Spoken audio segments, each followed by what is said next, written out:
Bien, bueno, buenas noches a todos. Vamos entonces a iniciar con el tema de esta noche, que sería la línea melódica, ¿verdad? Un tema que el pastor Mario ha estado anhelando, ¿verdad? Eh, y hemos venido trabajando el tema de la predicación expositiva según am, la metodología de Simon Trust, ¿verdad? Ok, entonces, gracias a Dios por eso.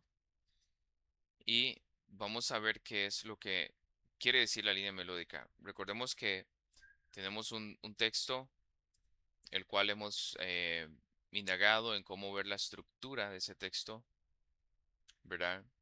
Hemos visto los contextos y todo eso para llegar a ellos, ¿ok? Ahora, apenas vamos en la primer parte de todo el trabajo que hay que hacer de predicación, que es la exégesis.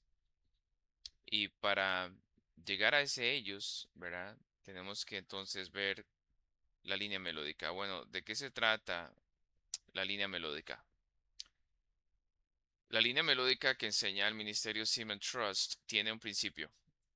Así como cada canción tiene una melodía única, cada libro, ¿verdad? Cada libro de la Biblia tiene un mensaje único. Los libros de la Biblia tienen un mensaje sustentado y coherente, o una gran idea similar a la melodía única de una canción, y están aguardando ser escuchados.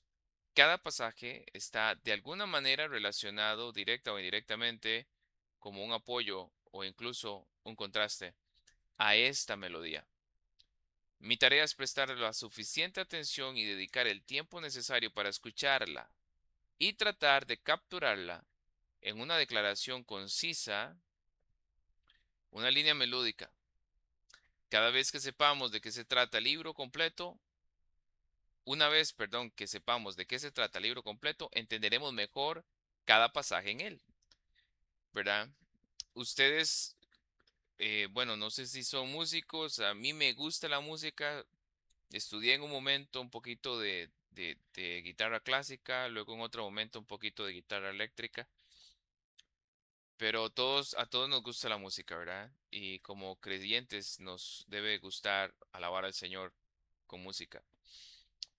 Si yo, por ejemplo, tatarateo este himno, tararararara, tara, tara. Ustedes saben cuál himno es. No tienen ni duda de cuál himno es, pero yo no lo he cantado, yo no he dicho nada. ¿Por qué? Porque lo que hace de ese himno muy memorable es esa melodía tan linda. Entonces, esa, esa canción lleva esa melodía, toda la canción, y nosotros la podemos reconocer. Igualmente cuando escuchamos, por ejemplo, alguna sinfonía de Beethoven.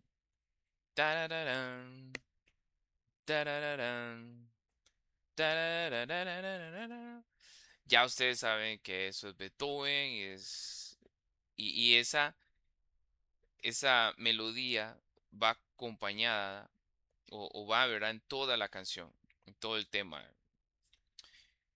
Entonces, ese es el principio. Cada libro que vamos a predicar, cada carta o salmo o proverbios, tiene de igual manera una misma línea melódica. Son notas que es la dominante, ¿verdad? Eh, si usted va a acompañar a alguien, lo primero que usted le va a decir es en qué tonalidad va esa canción. Y le va a decir do mayor o bla, bla, bla, mi menor. Entonces ya usted sabe que mi menor va a ser la tónica y esa es la dominante. Entonces es fácil entenderlo con la música, ¿verdad? Es esa melodía. Entonces cada libro o carta tiene esa melodía. Hay que descubrirla. ¿Por qué? Porque eso nos va a ayudar a redactar una declaración concisa de lo que se trata principalmente ese libro, esa carta, Y como bien lo explica al principio, cuando yo selecciono la perícopa que voy a enseñar, ese gran tema de la carta, de una manera u otra, está ahí, o incluso de manera de contraste. Pero eso me va a ayudar muchísimo, muchísimo a ver el énfasis de ese texto, reforzarlo y me va a ayudar a, a no salirme, ¿verdad?, de la línea, a mantenerme en la línea, no irme ni a izquierda ni a derecha, ¿ok? Si tienen preguntas, alzan o interrumpen, ¿verdad? No hay ningún problema. Entonces, ¿cómo podemos sacar la línea melódica? ¿Cómo podemos estudiarla?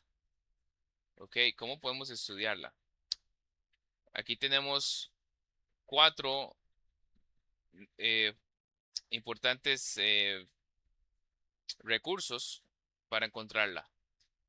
Bueno, siempre hay que leer todo el libro o carta, ¿verdad? Hay que leer y leer y leer. Siempre la premisa de toda predicación expositiva es leer y leer. Y una de las cosas que nos pueden ayudar es leer el inicio y luego leer el final. Leer el inicio y leer el final. Aquí yo tengo ejemplos eh, y quise usar Hebreos. Entonces, por ejemplo, voy a abrir aquí mi Biblia en la carta a los Hebreos. Y si usted va a Hebreos capítulo 1, verso 3, eso es un ejemplo, ¿verdad? Ahorita vamos a ver Éxodo y Hebreos de una manera bellísima. Dice el verso 3, el cual siendo el resplandor de su gloria y la imagen misma de su sustancia, quien sustenta todas las cosas con la palabra de su poder, habiendo efectuado la purificación de nuestros pecados por medio de sí mismo, se sentó a la diestra de la majestad en las alturas. Ahora nos vamos al final, capítulo 13, verso 12, y notemos que dice algo similar, por lo cual también Jesús, para santificar al pueblo mediante su propia sangre, padeció fuera de la puerta. ¿Ok? Entonces vemos que hay una similitud porque el verso 3 dice que habiendo efectuado la purificación de nuestros pecados, verso 12, para santificar al pueblo. ¿Ok? Entonces es un ejemplo. Siempre el inicio me va a ayudar cuando yo lo comparo al final.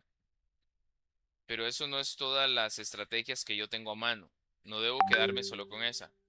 Debo tratar de ver la estructura o la macroestructura del libro. Antes habíamos estudiado cómo ver la estructura de nuestro texto a predicar, pero esa es como la macroestructura de todo el libro. Es importante ver cómo en qué parte se divide el libro. ¿Ok? Por ejemplo, yo estoy predicando Éxodo y Éxodo se puede dividir en tres partes que lo que me ayuda a ver esas tres partes es la ubicación de Israel. Por ejemplo, Éxodo del capítulo 1 al 14, Israel está en Egipto. Del 15 al 18, Israel anda en el desierto. Y luego del 19 al 40, en el Sinaí. Ok, está bien. Eso es una forma de ver la macroestructura del libro, pero aún así yo necesito ver un poco más a profundidad el tema o la tónica que me va ayudando a tener una macroestructura. Esa macroestructura que yo planteo no me ayuda mucho. Ahorita vamos a ver una que sí me ayuda. En Hebreos, ¿verdad? Acá Hebreos, esta sí me ayuda. Porque se puede organizar el libro en tres partes. Esto es un ejemplo. eh, la superioridad de Cristo, del capítulo 1, verso 1 al capítulo 4, verso 16. Luego, el sacerdocio de Cristo, capítulo 5, verso 1 al capítulo 10, verso 18. Y luego la aplicación de Cristo, ¿verdad? Todo del 10, 19 en adelante. Entonces, yo puedo agarrar el libro o la carta y hacer una macroestructura de cómo se puede haber dividido. Es como ir haciendo como un índice, ¿verdad?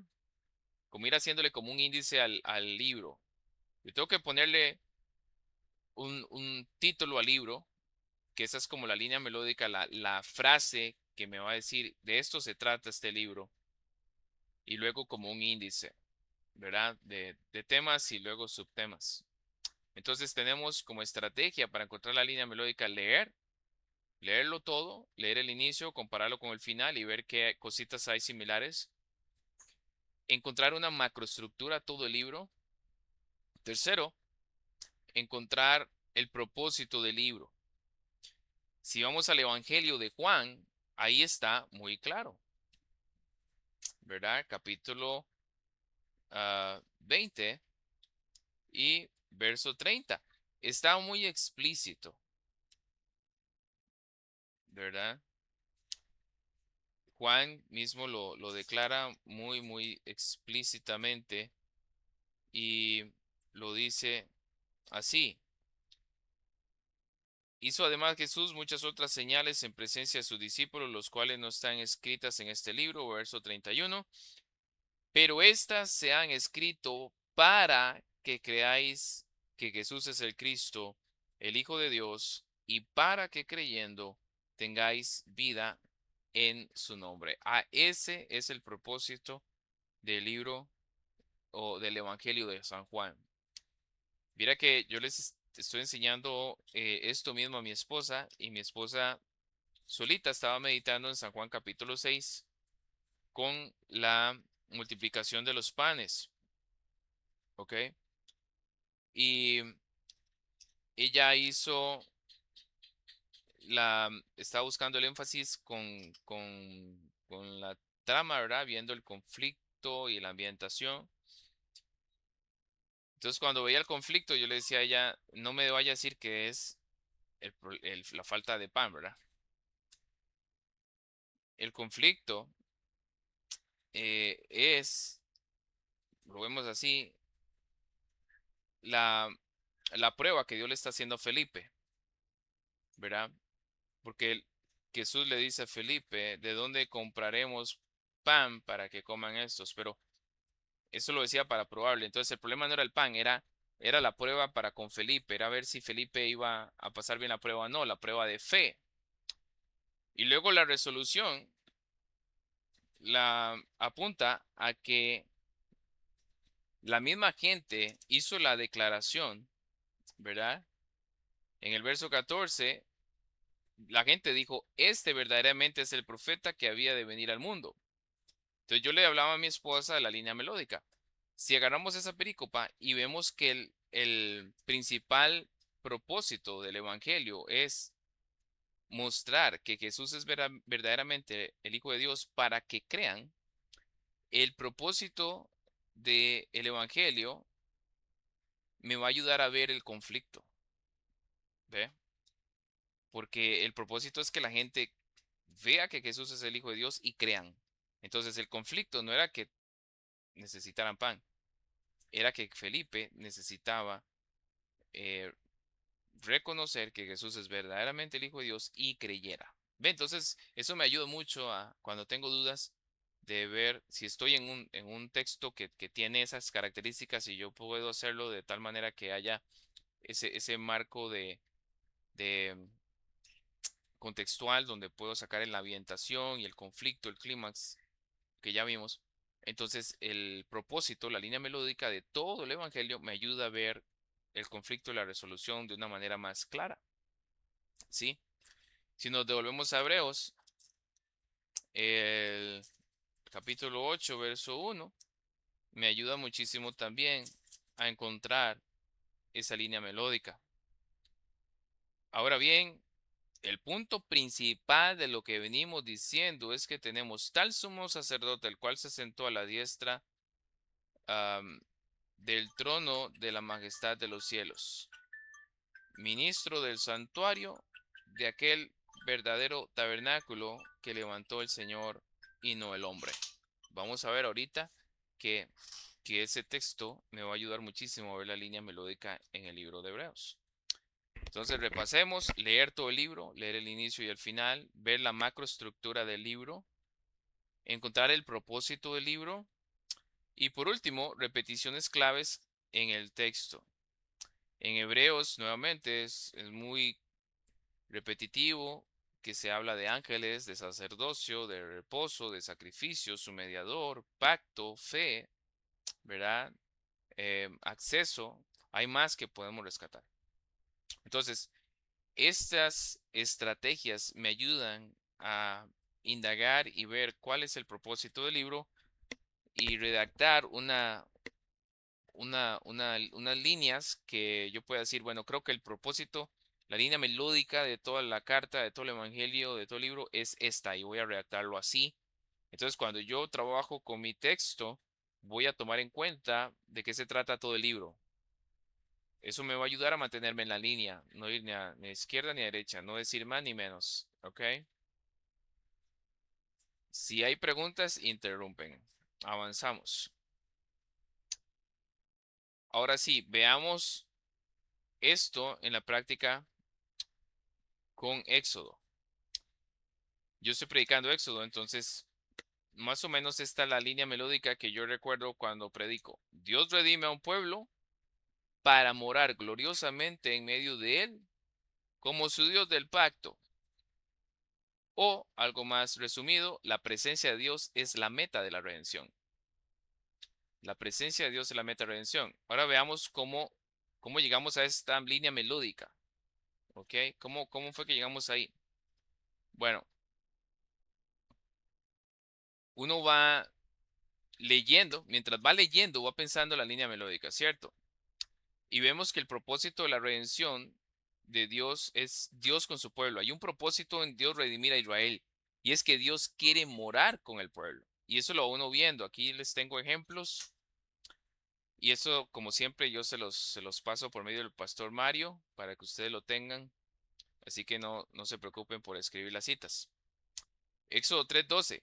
Cuando Dios llama a Moisés y le dice, ve porque yo estaré contigo. ¿Ok? La presencia divina acompañando a Moisés, el mediador. Luego uno sigue leyendo, se topa con otro texto, Éxodo 6:7, y os tomaré por mi pueblo y seré vuestro Dios. Ahí se va dando forma al pacto y la implicación del pacto que es comunión y cercanía. Dios quiere estar con el pueblo, quiere que ese sea su pueblo para él estar con él. Éxodo 8:22, para que sepas que yo soy Jehová en medio de la tierra. Dios no es un Dios lejano, ¿verdad? No es una deidad distante, actúa en medio de la historia y él quiere acercarse al pueblo. Éxodo 10:2, para que sepáis que yo soy Jehová. Ahí ya estamos en las plagas, revelando la presencia activa de Dios en defensa de su pueblo en el proceso de redención en el que están, ¿ok? Luego vemos una presencia visible durante el éxodo, cuando ya ellos van saliendo de Egipto. Éxodo 13, 21 al 22, y Jehová iba delante de ellos de día en una columna de nube y luego con una columna de fuego en la noche. Entonces ya ahí vamos la primera manifestación permanente de la presencia de Dios guiando al pueblo. En Éxodo 14, 19 al 20, encontramos esta porción que dice, el ángel de Dios que iba delante del campamento de Israel. Otra vez, la presencia divina protegiendo al pueblo. Esto ya es cruzando el Mar Rojo. Luego en el 14:24, aconteció a la vigilia de la mañana que Jehová miró el campamento de los egipcios. O sea, nuevamente Dios está con ellos, involucrado en la batalla contra los egipcios para luego destruirlos. Entonces vemos a un Dios que redime para acercarse y manifiesta su presencia durante este éxodo. ¿Ok? Eh, Luego pasamos al Sinaí, nos brincamos un poquito el desierto, pero por asuntos de estudio, pero en el desierto, si usted ve a Israel en el desierto del 15 al 18, La pregunta de Israel por sus murmuraciones es, ¿Jehová está con nosotros o no? Y por eso Jehová los alimenta con maná, con codornices, con agua después sobre la roca, defendiéndolos de Abimelech, ¿verdad? Siempre demostrando y contestando que Jehová está en medio de ellos, que ahí está su presencia, ¿ok? Voy a estornudar, entonces no se me fue. Si muteo el micrófono por un momento es que voy a estornudar. Avanzamos con el Éxodo y vemos la presencia de Dios en el Sinaí. Esto es como el índice, ¿verdad? Que se hizo para Éxodo y vamos viendo cómo esto nos guía hacia la línea melódica. Éxodo 19, 3 al 6. Israel es constituido como reino de sacerdotal precisamente para vivir cerca de Dios. En Éxodo 19, que es ahí por donde voy, am, Éxodo 19 es Dios haciendo ya, llamando formalmente a Israel para que sea su pueblo. Es como una boda, ¿verdad? Hay un asunto íntimo de Dios con Israel, donde está un pacto, ¿verdad? Matrimonial entre Dios e Israel, por decirlo así, para consumar y sellar la presencia de Dios con ellos. Verso 9, he aquí yo vengo a ti en una nube espesa. O sea, Dios desciende ahí en el monte Sinaí para morar entre ellos. Luego el 16:20, la teofanía del Sinaí, porque el monte se convierte en un santuario temporal donde está Dios habitando ahí.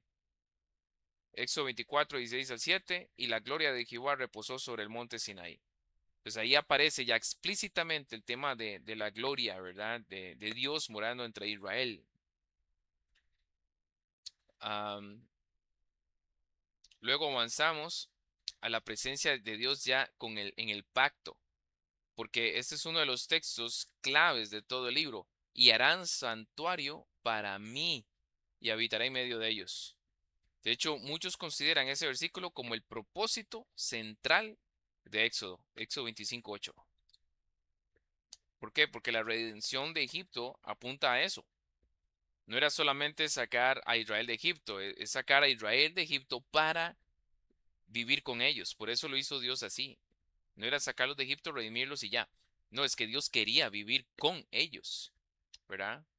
Y luego en Éxodo 29, 42 al 46, que es probablemente el pasaje más importante de este estudio, él dice, habitaré entre los hijos de Israel, seré su Dios, conocerán que yo soy Jehová su Dios, que los saqué a la tierra de Egipto, para habitar en medio de ellos. Ve, habitaré, eh, habitar, o sea, Dios los redimió porque Dios quería cercanía con su pueblo para habitar con ellos, entre ellos, ¿verdad? Para que lo conozcan, ¿verdad? Y va siguiendo esa misma lógica, los saqué de Egipto para habitar con ellos. ¿Cuál es la meta de la redención? Presencia. La meta de la redención es presencia de Dios con ellos. Ven, y ya conforme uno lo va viendo y va leyendo, se le va iluminando y resaltando ciertos pasajes que van apuntando a eso. En el 32, el pecado amenaza la presencia divina porque ahí Israel ya está rompiendo el pacto, ya está mostrando desobediencia con el becerro de oro. Ahora, eso amenazaba que la presencia de Dios, ¿verdad? El pecado, la idolatría, ya estaban cometiendo adulterio espiritual tan temprano. En el 33, 2 al 3 dice, y no subiré en medio de ti. O sea, la peor consecuencia que el pecado trajo era la destrucción o la separación de esa amistad, de esa presencia de Dios con ellos. O sea, la peor consecuencia del pecado no fue la destrucción de muchos israelitas, sino perder la presencia de Dios. Esa era la amenaza principal de ese pecado, ¿verdad? En el 33, ahora vemos a Moisés clamando para que la presencia de Dios vaya con él. Y ahí en el 14 le dice, mi presencia irá contigo, ¿verdad? Ese es el corazón del libro, porque lo lindo no era la tierra prometida. O sea, para Moisés Canaán sin Dios no valía la pena, ¿verdad? En el verso 15 Moisés le había dicho, si tu presencia no ha de ir conmigo, no nos saques de aquí. ¿verdad? ¿Por qué? Porque la bendición no era la tierra, la bendición era Dios mismo con ellos. Luego nos acercamos al final. Entonces una nube cubrió el tabernáculo de reunión y la gloria de Jehová llenó el tabernáculo. Éxodo 40, 34, 35. Éxodo 40, 37, 38. Porque la nube de Jehová estaba de día sobre el tabernáculo.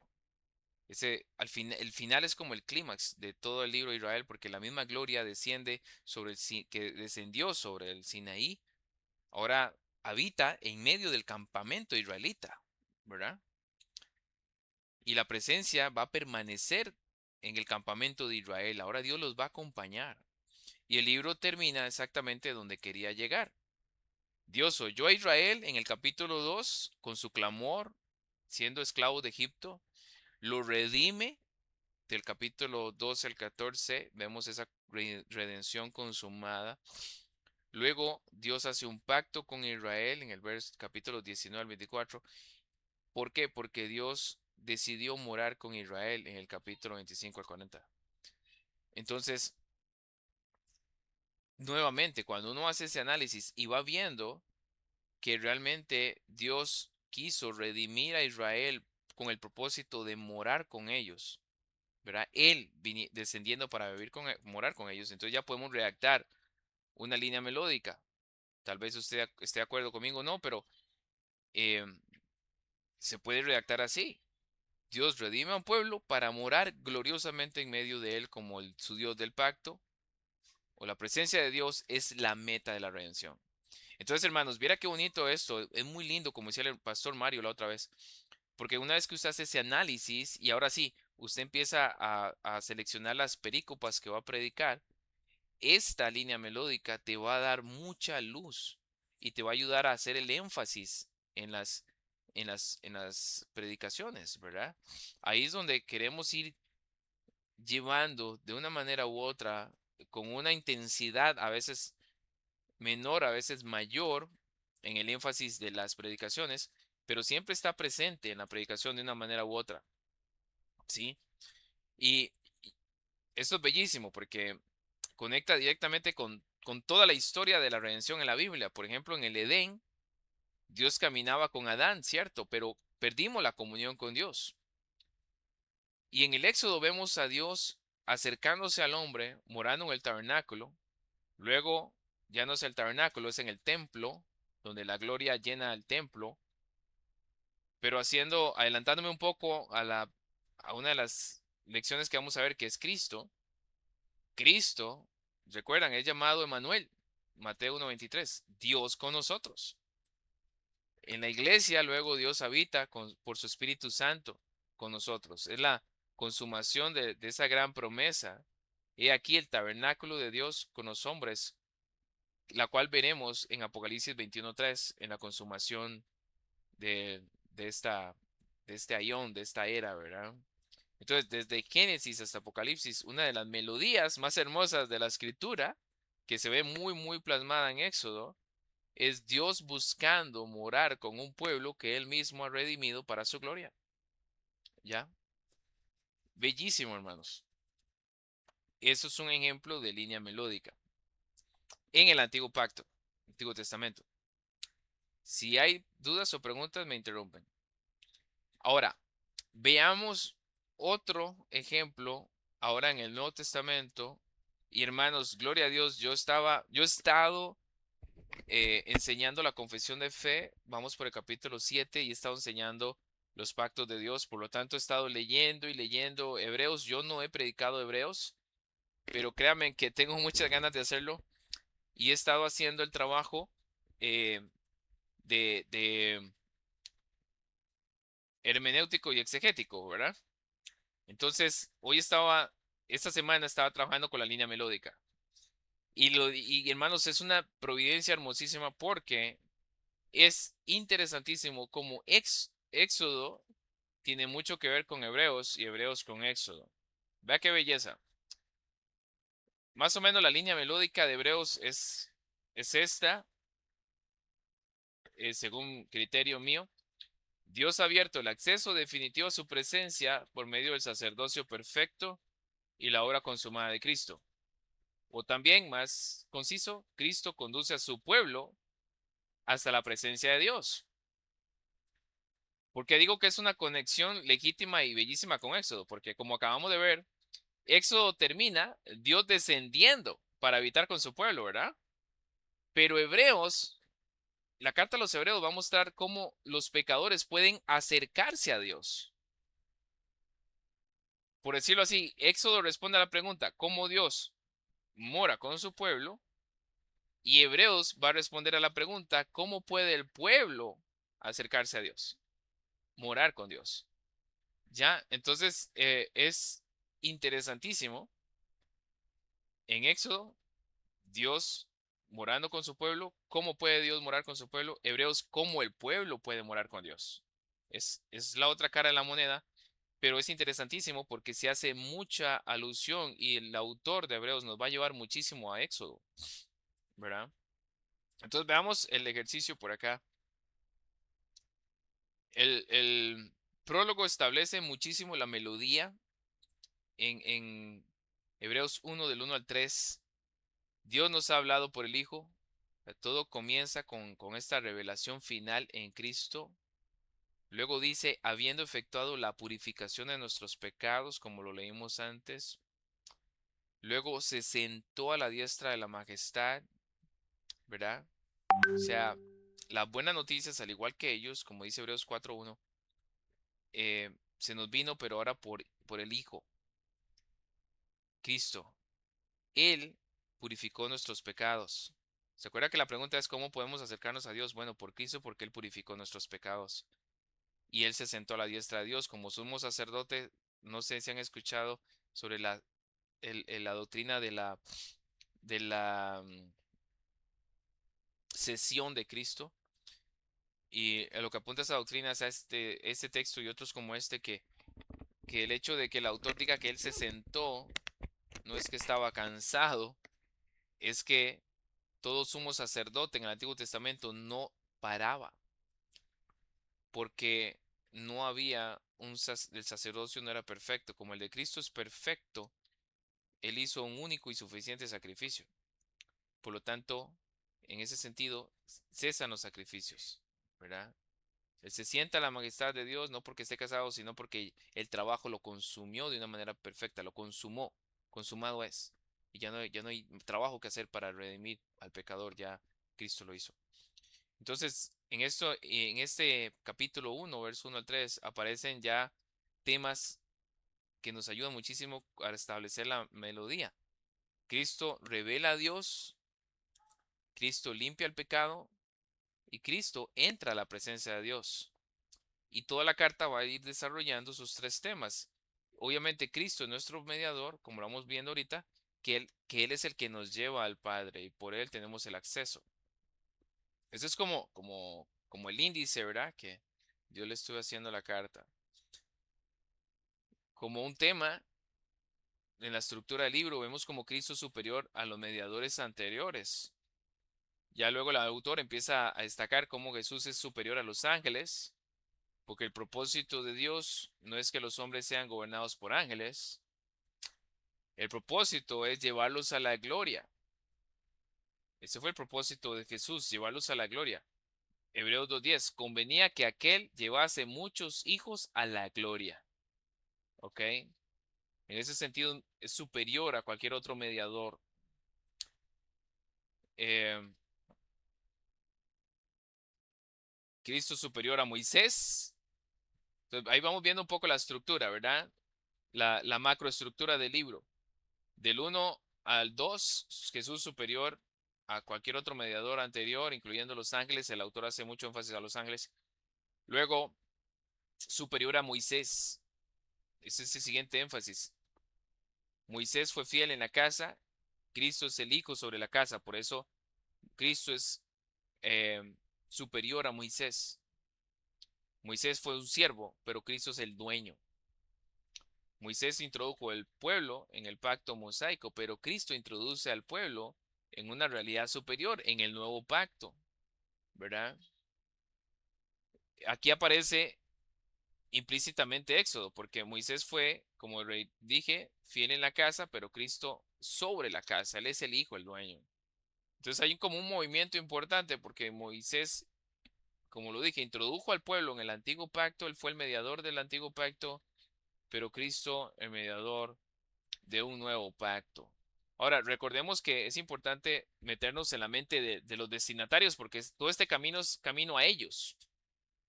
¿Qué estaba pasando con los hebreos? ¿Por qué Hebreos responde a esa pregunta? ¿Cómo puede el pueblo acercarse a Dios? Porque recordemos que los hebreos, y probablemente esta carta se escribió antes de la destrucción del templo, ellos estaban siendo muy tentados, perseguidos, y su fe estaba siendo probada y en algunos casos se estaba debilitando, a tal punto que ellos querían volver a los sacrificios que habían en el templo aún, por miedo a sus compatriotas judíos, por las otras presiones sociales. Nerón estaba por ahí haciendo de las suyas, a algunos los estaban despojando de sus bienes, o sea, estaban sufriendo. Entonces, lo tentativo era volver a ese antiguo sistema del antiguo pacto para acercarse a Dios por medio de sacrificios y sacerdotes levitas que existían en ese tiempo, ¿ya? Por eso el autor de Hebreos hace tanto énfasis en este nuevo pacto y en este Cristo como mediador y Cristo como sumo sacerdote, porque es Cristo quien nos llevó y nos hizo camino al Padre. Ya el antiguo sistema que existía para acercarse a Dios quedó obsoleto por el nuevo pacto. Luego avanza uno, ya se toma, entra al tema del reposo, ¿verdad? Queda un reposo para el pueblo de Dios en capítulo 4. Y muchos hacen mucha referencia o hincapié al cielo, pero el énfasis es todavía más amplio. El reposo representa entrar en una comunión prometida por Dios. ¿Recuerdan? Esa, ¿cómo conecta esto con Éxodo?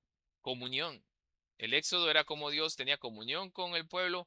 Hebreos, como nosotros vamos a tener comunión con Dios. Y eso enfatiza ese reposo en el sentido más amplio. Comunión con Él, ¿verdad? Luego otro gran tema, Jesús el gran sacerdote, igual en el Hebreos 4, 14 al 16, acerquémonos pues confiadamente al trono de la gracia. ¿Por qué? Porque Jesús ha sido el sumo sacerdote que nos abrió paso a la presencia misma de Dios, al lugar santísimo. Esa palabra acercarse aparece como un indicativo, un imperativo, y es la primera vez que aparece ese verbo en la carta y va a ser clave para la línea melódica de Hebreos, porque esa es una de las metas del autor, que los destinatarios dejen de acercarse a Dios por medio de un camino que ya no es el camino del antiguo pacto y se acerquen por medio de Jesús, que nos abrió acceso y podemos entrar confiadamente al trono de la santísima presencia de Dios, ¿verdad? Luego el autor pasa al sacerdocio de Melquisedec en Hebreos 5:7.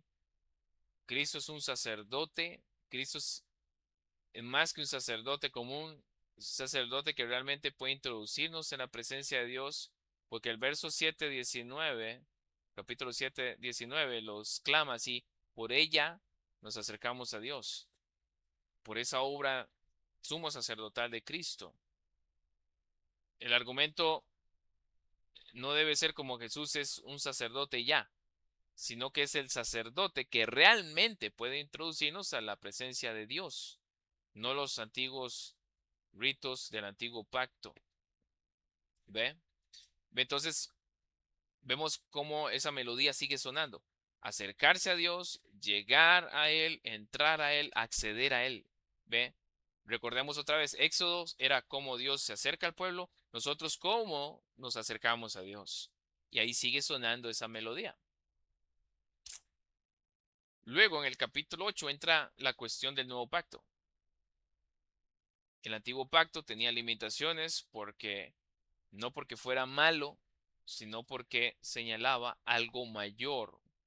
Muchas de las cosas, o por no decir casi que todas, las el tabernáculo, los instrumentos del tabernáculo, eh, eran tipos, sombras de un mejor pacto, ¿verdad?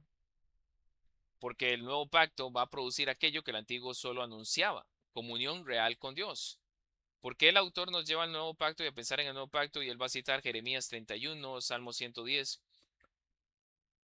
Porque en el antiguo pacto solo uno, una vez al año, podía tener acceso al lugar santísimo. Ese es el argumento. Ahora por Cristo nosotros tenemos comunión eh, 24/7 a ese lugar santísimo donde está Dios, ¿verdad?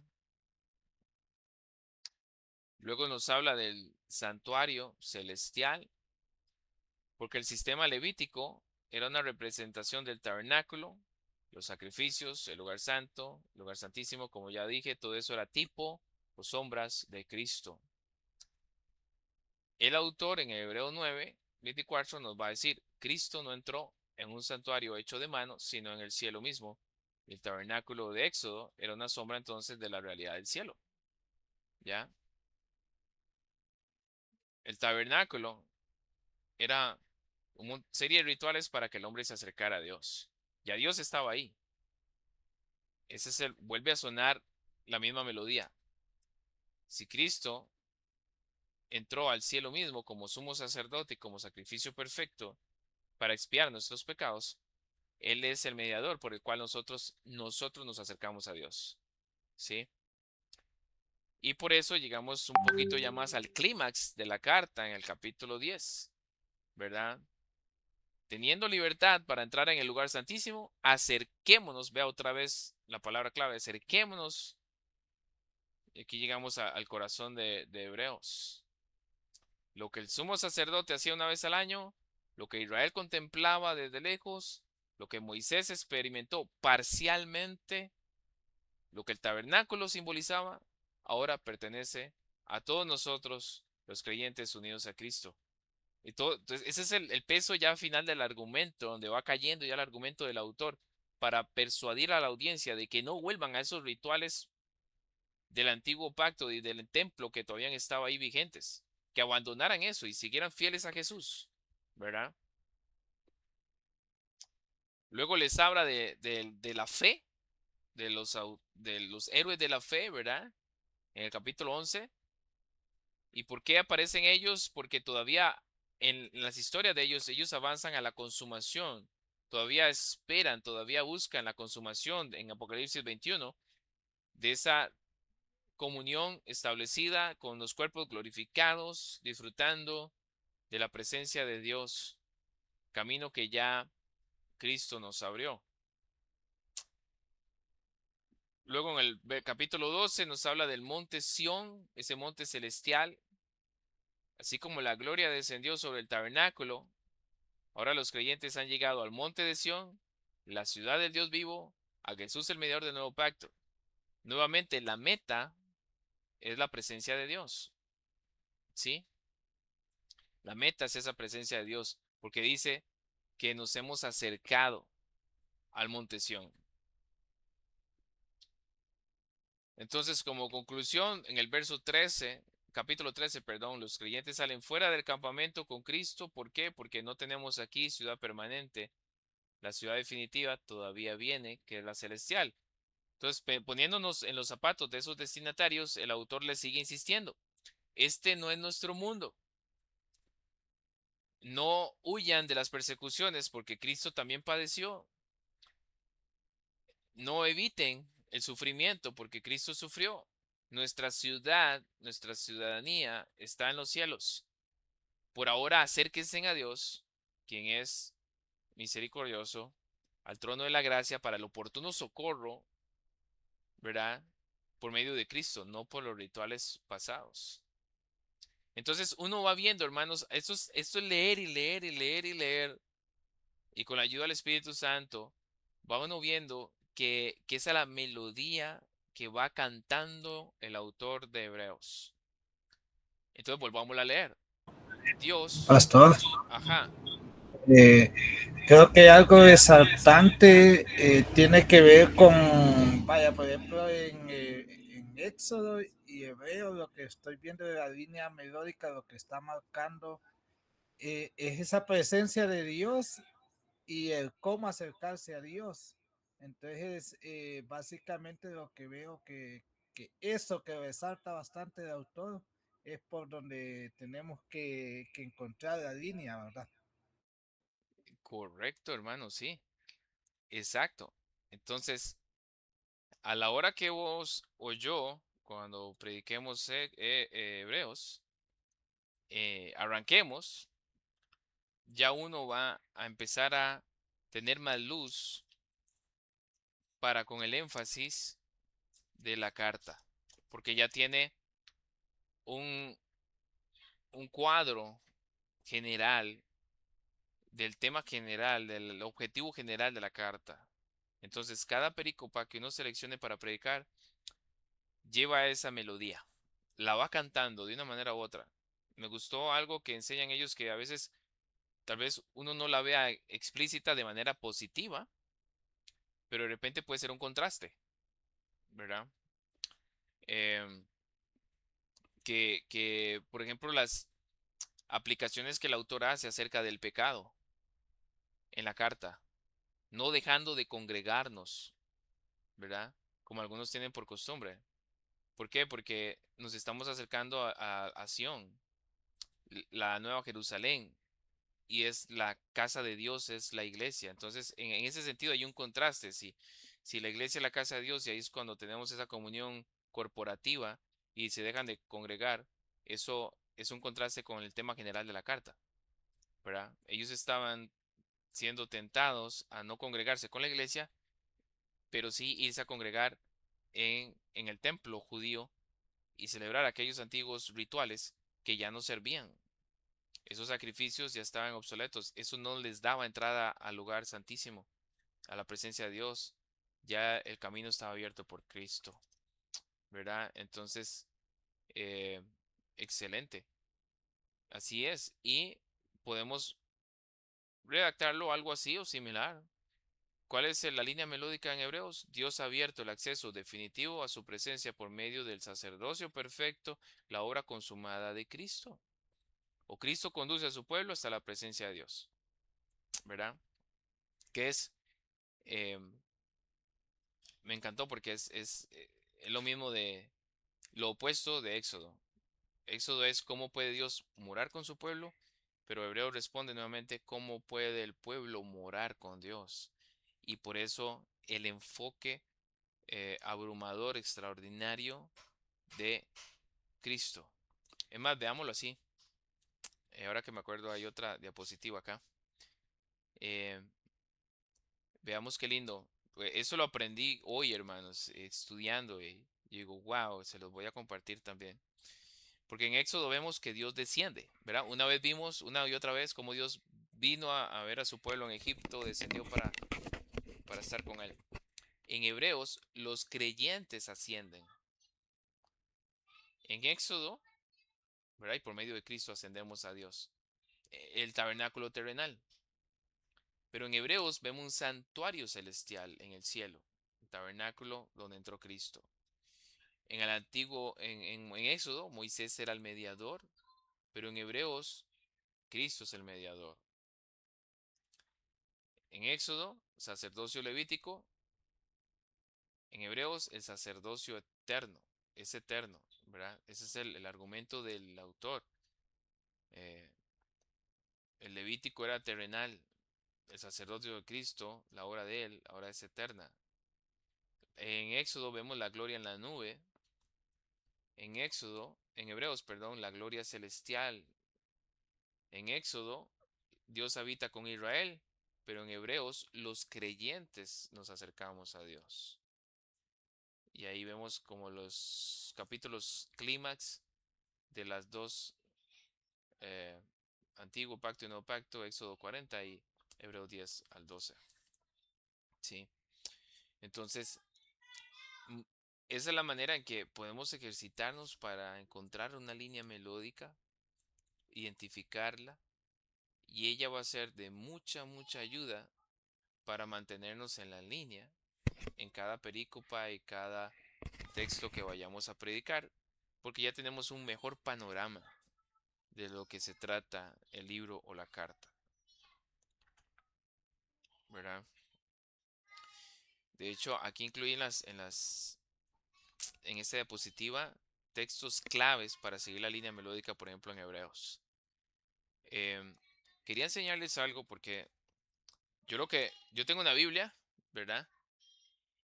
Esta Biblia es una de las Biblias más viejitas que yo tengo y es la que rayo, ¿verdad? No sé, tal vez todos los predicadores tendremos alguna que rayamos un poquito y no sé si, por ejemplo, se va a poder ver por acá, pero aquí yo marco esto en rojo y a la par le pongo un signo de música, ¿verdad? Como unas corcheas, ahí se ve.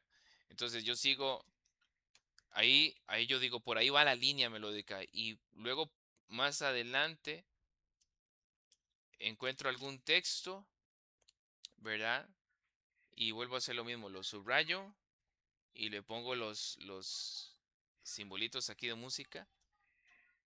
Ya luego los uno todos, los leo, medito y ya me ayuda a ver, todavía filtrar mejor y analizar mejor cuál puede ser la línea melódica entonces de la carta. ¿Ya? Y cuando tengo un estudio bíblico o así, esta es la Biblia que uso, ¿verdad? En el púlpito no, en el púlpito uso otra, ya sin rayas. Esa es la lección de hoy, hermano. No sé si tiene alguna pregunta o... Estaría interesante, pastor, hacer como una Biblia de estudio, pero siguiendo una línea melódica, así como lo tiene subrayado. Wow, qué fantástico sería, la verdad. Sí, uno va aprendiendo de estas cositas, hermano. Eh, si tiene alguna Biblia por ahí, hay algunas que tienen un muy buen margen a los lados. Entonces, eh, uno va dejando algunas notitas importantes a la hora que está estudiando un libro para predicarlo o lo está predicando. Eh, Como siempre, ¿verdad? Eso es de estar orando, de estar pidiéndole la ayuda al Espíritu Santo que lo ilumine. Ahora, em, lo importante es que uno haga el esfuerzo dependiendo del Espíritu Santo. Pero una vez que uno hace el esfuerzo, también hay recursos a los cuales puede uno acudir. Pero los recursos son de último, ¿verdad? Siempre los recursos son de último. Lo primero es esforzarnos por leer, leer, leer, escudriñar, orar, que el Espíritu Santo nos ayude. am, y de último, usar recursos para ver si estamos pensando igual, por ejemplo, que otros hermanos en la iglesia o en la historia de la iglesia igual han pensado para calibrar con ellos, ¿verdad? Por decirlo así. La línea melódica es bellísima, ¿verdad? Entonces, déjeme ver si nos podemos devolver al cuadro. Vamos a ver si nos devolvemos al cuadro que estamos estudiando.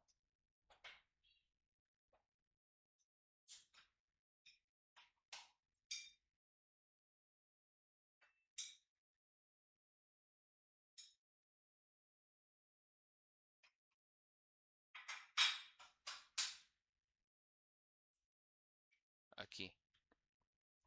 Ah, no, este no era el otro de atrás. Este. Ve, entonces, apenas todo este trabajo es para llegar a la audiencia principal. Yo le decía a mi esposa de la línea melódica, y yo le decía, sí, la línea melódica tal vez es de mucho trabajo, pero se hace una vez y ya la tienes. Los contextos se van dando porque siempre estamos leyendo, ¿verdad? Y la estructura hay que trabajarla para, con la perícopa. Pero sí, la línea melódica yo consideraría que es una de las primeras cosas que hay que hacer, lograr descubrir cuál es la melodía, la nota, la tónica que va a guiarnos en todo nuestro recorrido y la aventura sobre ese libro o carta, para luego trabajar la aventura y los contextos y tener nuestra mente aquí, ¿verdad? En la audiencia principal. Eso es el trabajo de exégesis. ¿Ok? Em, por ahí tengo otra presentación para lo que es la línea melódica en los salmos, ¿verdad? Eh, si ustedes quieren, la podemos ver de hoy en 8 rápidamente. Va a ser más fácil verla porque ya hemos visto ya con profundidad por acá. Y luego avanzamos en nuestro camino de preparación a la reflexión teológica, que es como ver a Cristo en el texto, que eso es importantísimo, ¿verdad? No sé si tienen entonces, hermanos, algún comentario, pregunta o duda. Pastor, Sí, adelante. me preguntaba si la línea melódica puede verse afectada por la persona o por lo que la persona puede llegar a pensar, Por nuestros marcos preconcebidos, ¿verdad? Sí, ¿sí? O como que la persona como que se desvía un momento y crea que es tal que así, pues como lo que sí, pensó en ese momento. sí. Podemos redactarla tal vez no tan, am,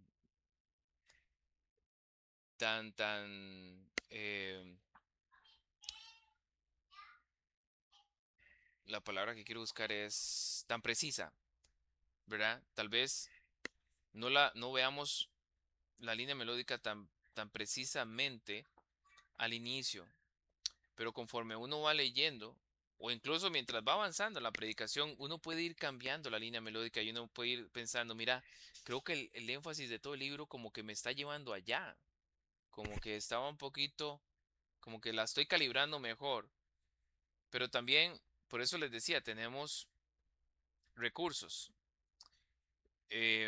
Yo trabajé leyendo y leyendo, leyendo Hebreos, pero con la macroestructura, eh, me pregunté luego, digamos, yo la redacté y dije, ok, creo que es esta, pero ya al final dije, voy a ver qué piensa Vicky. No sé si tienen esta Biblia de Estudio Herencia Reformada. Y digo, yo voy a irme ahí a ver qué piensa Joel Vicky sobre la macroestructura. Y él tiene una estructura, ¿verdad? Entonces yo por ahí digo, voy a calibrar con él. También tengo esta Biblia de Gracia y Verdad. Y digo, yo voy a ver qué encuentro por acá conforme para ver la macroestructura y no, esta no tiene, ¿verdad? Entonces hay recursos que uno puede usar para indagar y usarlos, pero siempre usémoslos al final. Y por eso les decía, y muy buena pregunta, hermano, porque eh, somos humanos y somos falibles. Si tenemos recursos de buenos hermanos que han trabajado ciertas cositas que nosotros no hemos trabajado aún, lo que debemos considerar es hacer nuestro esfuerzo primero, redactemos lo que consideramos que, que puede ser legítimamente, en este caso, la línea melódica, y luego busquemos apoyo en otros hermanos. Ahora, cuando hay varios pastores, esa es una bendición, ¿verdad? Que tú puedes compartir esa línea melódica con otro hermano, con tu otro pastor, y en confianza decir, hermano, ¿cómo lo ves? ¿Qué cambiarías? ¿Qué añadirías? ¿Verdad? Y el otro hermano te puede ayudar a darle el visto bueno, así hermano, me parece que está bien. ¿No has considerado estos textos, hermano? Considera estos textos porque esos textos s- parece que siguen reforzando una misma idea, ¿verdad? Entonces, eso es muy bueno cuando hay varios pastores, ¿verdad? Pero sí, hay que tenernos cuidado. A veces, por ejemplo, yo en Éxodo, cuando empecé Éxodo, no había visto tan claramente la línea melódica, ¿verdad? Eh, estaba en cierto sentido guiándome por esa estructura que les compartí antes de Israel en Egipto, Israel en el desierto, Israel en el Sinaí, sí, pero eso no me estaba diciendo mucho o casi nada. Es como el caminar que usted dice, mira, hay un patrón, es Dios manifestando su presencia con el pueblo, Dios viniendo a estar con él. Lo redimió, pero para él es morar con él. Dios quiere tener una intimidad con su pueblo, tanto así que ya luego lo lleva al pacto, ¿verdad? Y a llevarlo a confesar si van a escuchar su voz y sujetarse a sus leyes, ¿verdad? A su legislación. Sí, hermano, entonces no sé si respondí la pregunta.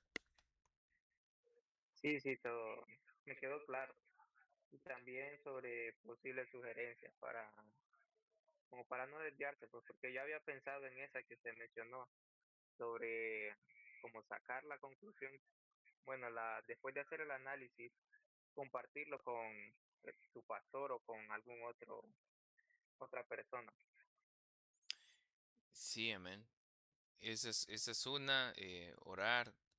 Siempre la ideal es leer, leer, leer, ¿verdad? Y si usamos esos recursos que expusimos antes, ¿verdad? De leer, ver como lo podemos repasar, ver la primer capítulo del libro, luego irse al final y ver qué coincidencias hay, qué temas se están repitiendo, y eso me va a dar mucha luz. Ver esa macroestructura del libro, ¿verdad? Si hay un propósito en el libro, por ejemplo, hay libros que no cuestan, hermanos, por ejemplo, el Evangelio de Juan está muy explícito.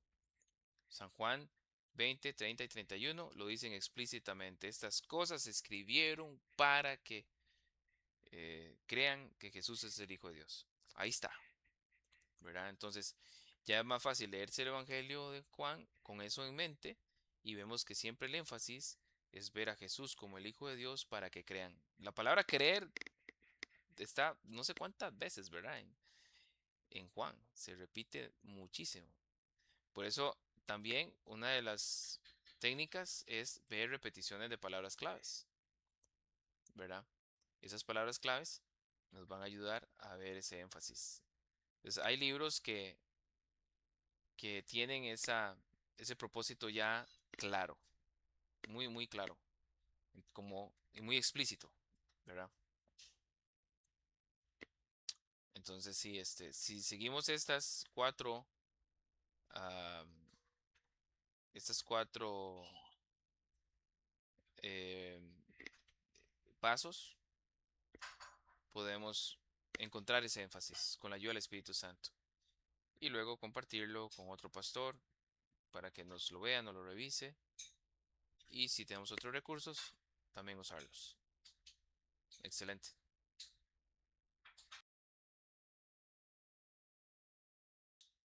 ¿Alguna otra pregunta o comentario? Solo una curiosidad que me surge ahorita sobre si las líneas melódicas de los evangelios es similar o cambia bastante. Entre ellos, sí, sí, hermano. Y yo creo que yo he escuchado de pastores que, por ejemplo, han predicado Mateo, Marcos y Lucas a la vez. Se han predicado los tres al mismo tiempo.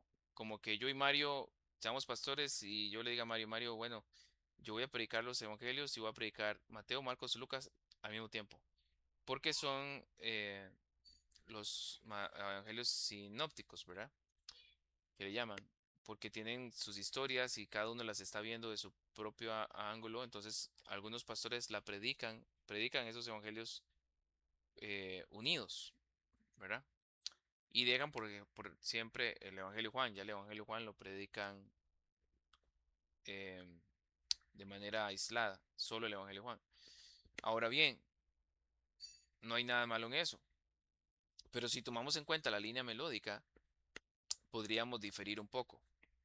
El pastor Diego predicó Marcos. Y si, y la línea melódica de Marcos es interesante porque nadie, cuando tú lees Marcos, ningún, ninguno, nadie declara lo que declara el centurión a, a los pies de la cruz de Cristo, ¿verdad? Nadie. Entonces, el propósito de Marcos fue siempre mostrar que Jesús, pero para ver si llego aquí a esa parte en Marcos, estoy aquí con la palabra de Dios, con la Biblia, viendo el final de las palabras de ese centurión.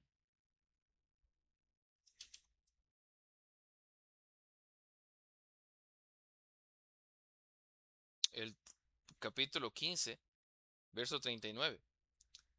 Y el centurión que estaba frente a él, viendo que después de clamar había expirado, dijo, verdaderamente este hombre era hijo de Dios. Es el único en el Evangelio de Marcos que hace esa declaración, aparte de los demonios. Los demonios lo hacen por ahí, pero ningún ser humano lo hace, incluyendo sus apóstoles. Entonces, el propósito de Marcos es que su audiencia vea claramente que Jesús realmente es el Hijo de Dios. ¿Ya? Es similar a la línea melódica de San Juan, sí, pero si tú ves eso, te va a saltar más a la vista que nadie lo declara, que los discípulos no lo ven, no lo confiesan. En todo el Evangelio de Marcos, nadie confiesa eso, el único es el centurión, en todo el Evangelio de Marcos. Entonces, ya con eso en mente, tú empiezas a ver las historias y te ayudan muchísimo a ver el énfasis. El énfasis siempre es, miren a Jesús, es el Hijo de Dios. Miren a Jesús, es el Hijo de Dios. En todas los milagros y los relatos que se dan, ¿verdad? Es con ese propósito. Entonces es interesante. Eh, y, y aunque tengan las mismas historias en otros evangelios, pero parece que el énfasis de Marcos, esa línea melódica de Marcos, nos va a llevar a ver este evangelio con otra intención, ¿ya? De hecho, cuando yo leo Marcos, siempre tengo eso presente, siempre, que la intención de Marcos es que en cada historia, en cada relato, que vea a Jesús como Hijo de Dios. El centro es Jesús, no los otros milagros o eh, X o Y sanidades o cositas, ¿verdad? Siempre es ese. Entonces, interesante, hermano, sí, nosotros en lo particular lo hacemos así, un evangelio separado del otro, por lo mismo, porque cada evangelio fue escrito con una intención particular, diferente al otro. Entonces, sí, sí, la respuesta es sí, la línea melódica nos ayuda a tomar esa decisión, ¿verdad? No sé si le respondí la pregunta, hermano. Sí, sí, todo claro. Excelente. Pastor, con el punto número 1, donde dice lee todo el libro, también dice lee el inicio y lee el final. Ese es el principio de cabeza y cola que le llaman, ¿verdad? Sí, correcto. Y yo siempre he tenido esa duda cuando se utiliza ese principio, eh, hasta qué punto uno lee en el principio, es decir, agarra el versículo 1 y corto hasta qué versículo y ahí para el final agarra desde qué punto hasta qué punto, porque sé que eso lo Sí, usan bastante. Yo no lo he utilizado hasta el momento. sí. Yo honestamente leí el capítulo 1 y en el caso de Hebreos, capítulo 13, ¿verdad? Para agarrar buena porción del inicio Sí, y ver qué pistas me daban el inicio y el cierre de la epístola, ¿verdad? sí, Entonces hice eso y para tal vez uno no cortar un inicio tan anticipado y irse a un final tan largo, porque a veces la persona viene hablando ya de un cierre, una conclusión desde más atrás, ¿verdad? Entonces uno puede verlo como por el tema también que viene hablando al inicio y luego el tema concluyente al final. Puede ser el último capítulo, o Ujú. tal vez un poquito más, o tal vez un poquito menos. Sí, buena pregunta, hermano. Ok, gracias.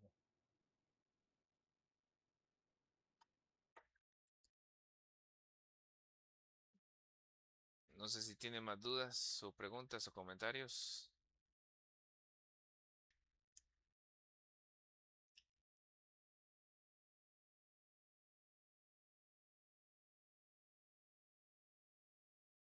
No, estamos.